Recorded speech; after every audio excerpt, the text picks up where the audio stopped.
Добар ден и добродојавте во уште едно издание на Формула на македонски. Помина цела недела од првата трка во новата сезона на Формула 1, па сега можеме со ладни глави малку да продискутираме како одмина таа прва трка, односно што научивме после оваа прва трка во Формула 1, иако би рекол за некои заклучоци е многу рано, бидејќи најчесто треба да поменат најмалку 3 до 4 трки, да се сменат 3 до 4 различни конфигурации на патеки, да видиме различни услови, за да можеме да процениме што точно се случува во првенството. Меѓутоа, вака би рекол, после само првата трка имам неколку заклучоци кои се некои очигледни, а некои помалку очигледни. Би започнал со тоа што Red Bull е навистина овој пат рамо до рамо со Мерцедес, иако Red Bull секоја година беше релативно конкурентен, меѓутоа некако на самиот почеток од сезоните тој заостануваше зад Мерцедес и потоа низ целата сезона од тимот на Red Bull се обидуваат да буквално го фатат Мерцедес, а додека го успеа да го направат тоа, како например лани веќе дојде и крај на сезоната, и се така, меѓутоа оваа година Red Bull ја дочека спремен и Макс Верстапен, како што видовме во првата трка, може рамо до рамо во тесна борба да се бори оваа година, би рекол, верувам на сите патеки до самиот крај за шампионската титула, што верувам ќе донесе навистина една поинаква Формула 1 сезона, Формула 1 сезона во која ќе уживаме, а не однапред да го знаеме победникот. Втората работа која ја забележав и која е стара, не е ова ништо ново, е тоа дека ФИА мора да поработи на допрецизирање на правилникот, бидејќи оној спорен момент што се случи во самата трка кога Макс Верстапен го престигна Луис Хамилтон на тој сиок број 4, а потоа од страна на стојардите му беше наредено да ја препушти повторно назад првата позиција на Луис Хамилтон, е фактот што никаде немаме јасна дистинкција на тоа што значи да еден возач се стекне со трајна предност. Правилникот вели дека секој возач што се стекнал со трајна предност на нелегален начин треба да биде казнет или веднаш на патеката да постапи за да може таа предност да биде анулирана.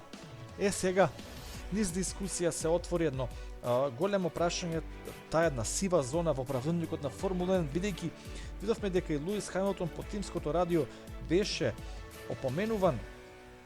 и од самите негови инженери дека премногу широко го користи тој свиок број 4, односно неговиот болид ги напушта официјалните граници на патеката и со тоа Луис Хамилтон се здобива со предност, бидејќи тој свиок го поминува, односно на еден начин го крати времето на поминување тој свиок со тоа што го поминува со полна газ. Наспроти тоа што Макс Верстапен изведе претркувачки маневар на истата позиција, но се здоби со казна, односно со наредба за да не се здобие со казна да го врати тоа прво место. И сега се постава прашањето дали е трајна предност доколку вие 30 од 50 кругови добивате по една десетинка, еве да речеме се добиле вкупна предност од 3 секунди, правејќи го тоа секој круг, или вие ќе направите претркувачки маневар со кој потоа ќе се здобиете со позиција. Значи, доколку вие постојано ја злоупотребувате границата на самата патека и со тоа се здобивате со мала предност која не е видлива на око, која не е во фокус на режисерот на преносот на трката.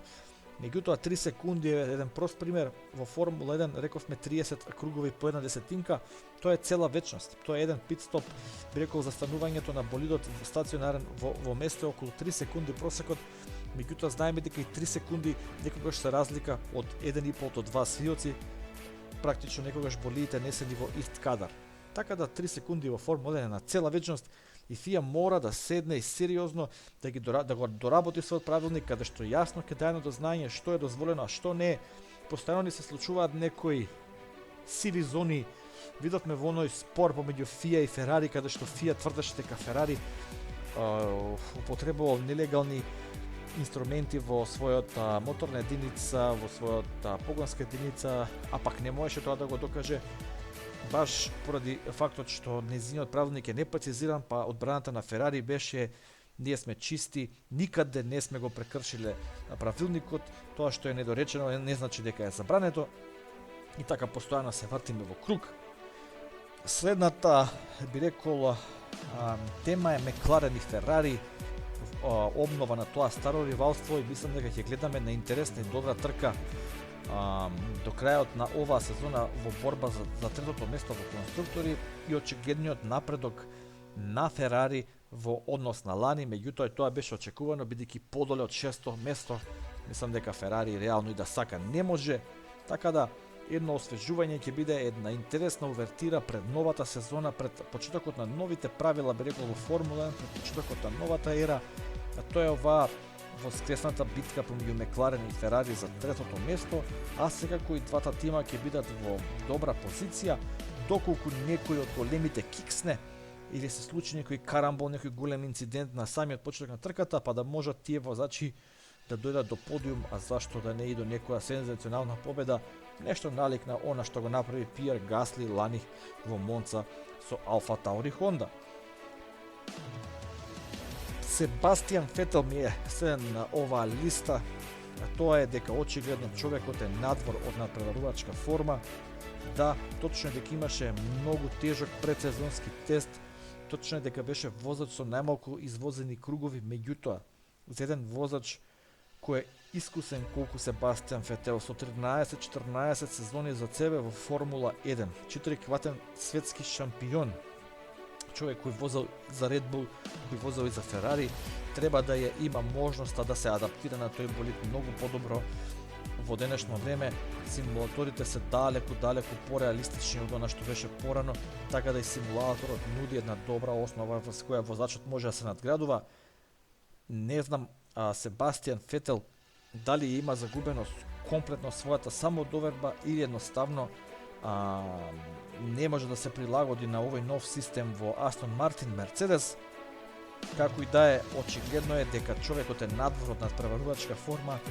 и се надевам дека за неколку трки ќе успее тоа да го исправи и ќе го пронајде својот ритм во Астон Мартин. И последната тема е Мазепин или Никита Мазепин, а тоа е парите уште еднаш се докажа дека го вртат светот, особено Формула 1. Најпрво Хас со шемата на бои која директно потсеќа на руското знаме, односно по спонзорот на рускиот бизнисмен и таткото на Никита Мазепин, меѓутоа се види и по квалитетот на возачките способности на Мазепин. Видовме дека Мик Шумахер, синот на 7-кратниот светски шампион, беше постојано на сите тренинзи и на сите квалификацијски сесии, некаде пола секунда, некаде и секунда, зависно во која сесија, константно побрз од Мазепин, така да мислам дека добивме покрај Ленс Строл кој имаше доволно години да си го најде својот ритам во Формула 1. Мислам дека сме на повидок е уште едно златно момче на татко бизнисмен во Формула 1, иако има многу такви кои имаат силни спонзорства, например Ландон Норис, неговиот татко е голем бизнисмен и инвеститор во Формула 1, меѓутоа Ландон Норис можете да ја видите разликата дека има талент за Формула 1 и дека на вистина, иако има силна позадина со поддршка финансиска, меѓутоа има и што да каже, што да покаже на самата патека, додека во некои други случаи, како во Мазепин, тоа не е случај, иако рано е некој ќе рече само прва трка, рано е да судиш. Да, меѓутоа едноставно првиот почеток беше многу лош, но еве ќе почекаме, ќе му дадеме шанса да видиме дали може да не исправи во ова мое тврдење. Тоа е се што имам да поразговарам со вас во ова понеделничко попладне. Ви благодарам како и секогаш што го следите канал Формула на македонски. Лайк, шер, субскрайб и се гледаме во некоја следна прилика. Поздрав!